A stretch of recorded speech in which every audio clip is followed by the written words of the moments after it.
Bismillahirrahmanirrahim. Assalamualaikum warahmatullahi wabarakatuh. Puji syukur kita panjatkan kepada Allah Subhanahu wa taala yang telah memberi nikmat iman, nikmat Islam serta nikmat kesempatan. Bersalawat kita kepada Rasulullah sallallahu alaihi wasallam dengan ucapan Allahumma sholli ala Muhammad wa ala ali Muhammad. Yang saya hormati Bapak dosen Biomujrimin MPDI dan rekan-rekan mahasiswa yang saya banggakan. Dalam rangka pembuatan video ini yaitu untuk memenuhi tugas ujian akhir semester dengan tema tentang definisi tasawuf menurut para ahli. Menurut Imam Junaid dari Baghdad mendefinisikan tasawuf sebagai mengambil setiap sifat mulia dan meninggalkan setiap sifat rendah, atau keluar dari budi perangai yang tercela dan masuk kepada budi perangai. Sedangkan Syekh Abul Hasan Asyadzili, Syekh Sufi besar dari Arika Utara, mendefinisikan tasawuf sebagai praktik dan latihan diri melalui cinta yang dalam dan ibadah untuk mengamalkan diri kepada jalan Allah. Yang ketiga, Ibnu Khaldun mendefinisikan tasawuf adalah semacam ilmu syariah yang timbul kemudian dalam asalnya ialah bertekun ibadah dan memutuskan pertalian dengan segala selain Allah. Sedangkan Ibnu Maskawaya mengatakan akhlak ialah suatu keadaan bagi diri atau jiwa yang mendorong diri atau jiwa itu akan untuk melakukan perbuatan dengan senang tanpa didahului oleh daya pemikiran dan pertimbangan karena sudah melekat dalam diri. Lalu menurut Haruna Nasution dalam bukunya Falsafat dan Mistisme dalam Islam menjelaskan bahwa tasawuf merupakan suatu ilmu pengetahuan yang mempelajari cara dan jalan sebagaimana seorang Islam bisa sedekat mungkin dengan Allah Subhanahu wa taala. Yang terakhir yaitu Amin Syukur mendefinisikan tasawuf sebagai sistem latihan dengan kesungguhan riyadhah mujahadah untuk membersihkan, mempertinggi, dan memperdalam aspek kerohanian. Tasawuf akhlaki, amali, dan filsafi, dan beserta contohnya.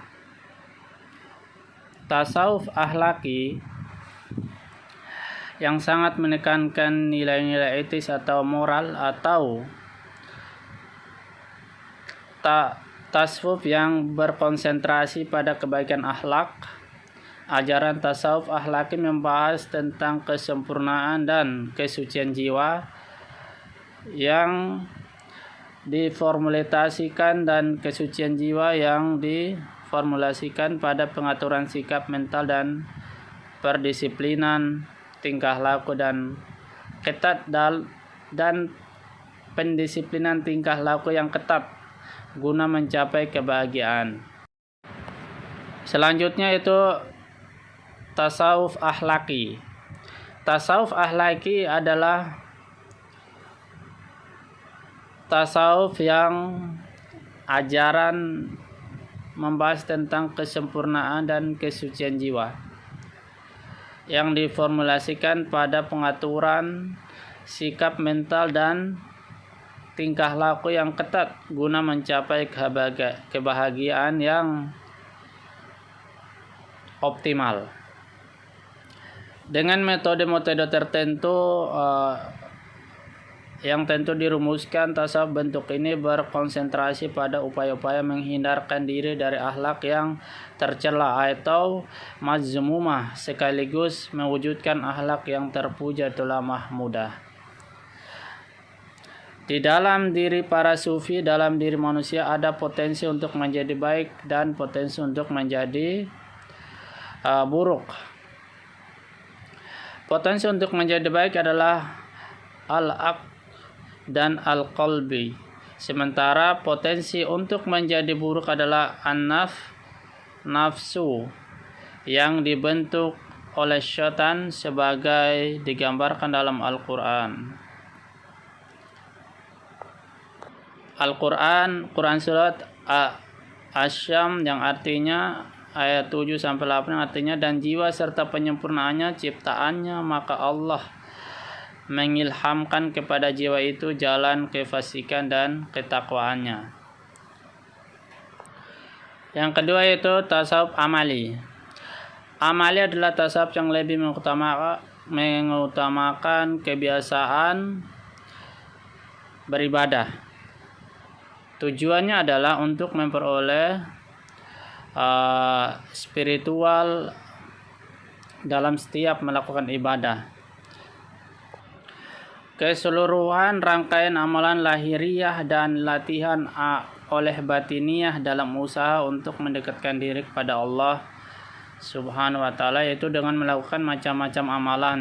Salah contoh amalan yaitu sering-sering berzikir kepada Allah Subhanahu wa ta'ala, supaya kita lebih mendekatkan diri kepada Allah Subhanahu wa ta'ala.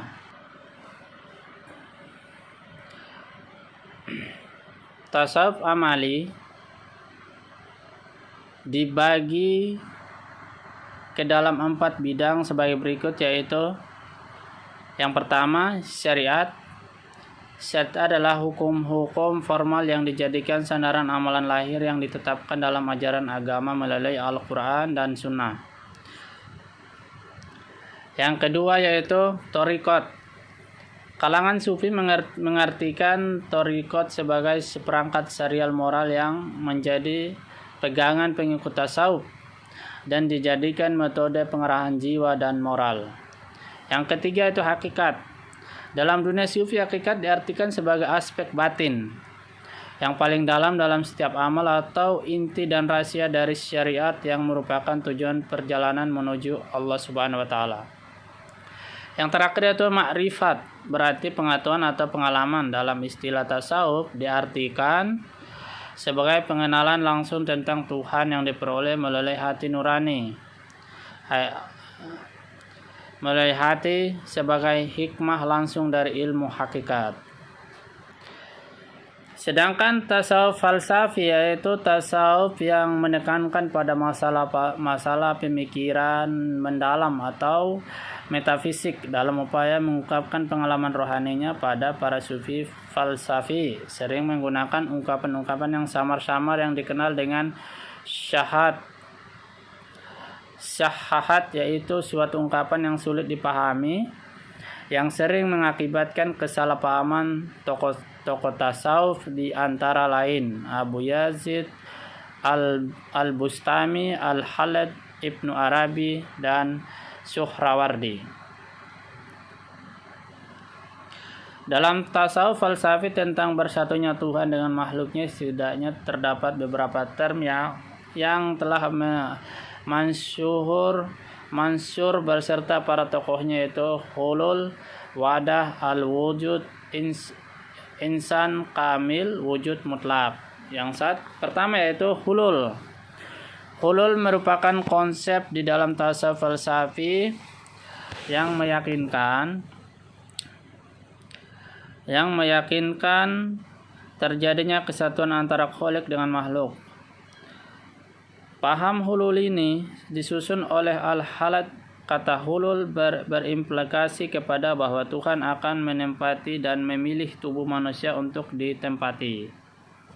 Bila manusia dapat menghilangkan sifat nasut atau kemanusiaannya dengan cara fana atau menghilangkan sifat-sifat tercela melalui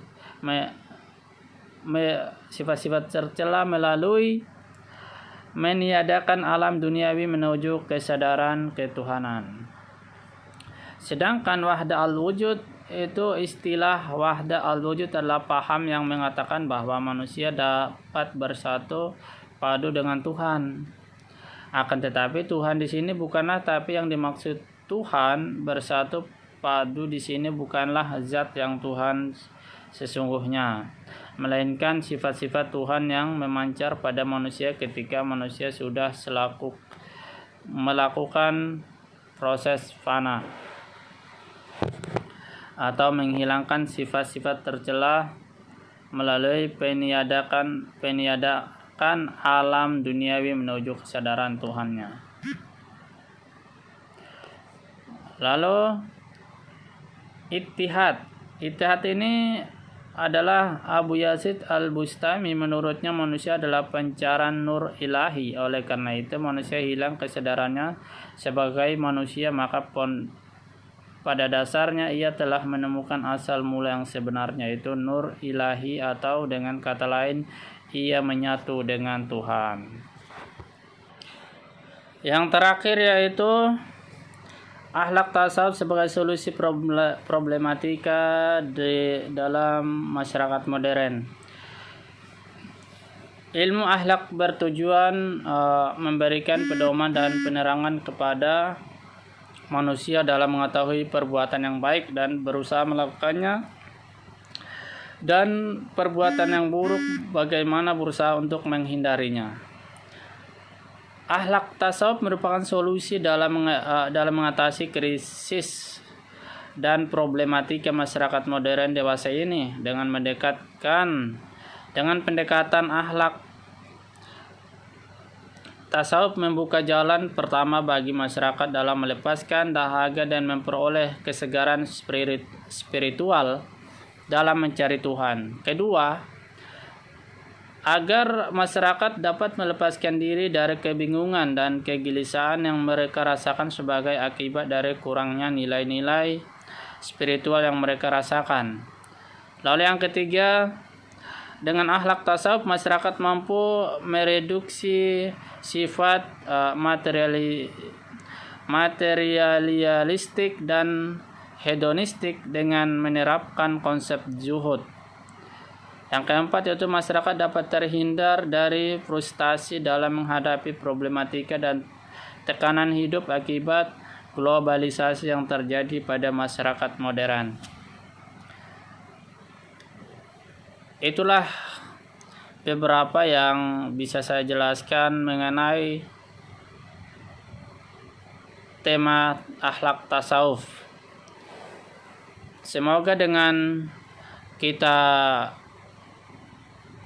berilmu tasawuf bisa kita lebih mendekatkan diri kepada Allah Subhanahu wa taala dan lebih memperbanyak introspeksi diri, dan dengan mensucikan jiwa, yaitu dengan memperbanyak zikir kepada Allah Subhanahu wa taala.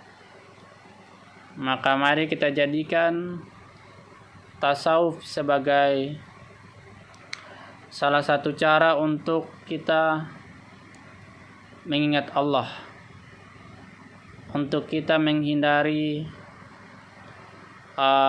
sifat-sifat yang tercelah. Dengan tasawuflah kita bisa mengubah dari sifat tercelah menjadi sifat mahmudah, yaitu sifat yang terpuji. Baik, apabila ada kesalahan dari penjelasan video ini, itu datangnya dari saya. Namun apabila ada kebenaran, maka datangnya dari Allah Subhanahu wa taala. Saya selaku mahasiswa mohon maaf bila banyak kekurangan, terutama untuk dosen pengampu Bapak Bayu Mujrimin SPDI.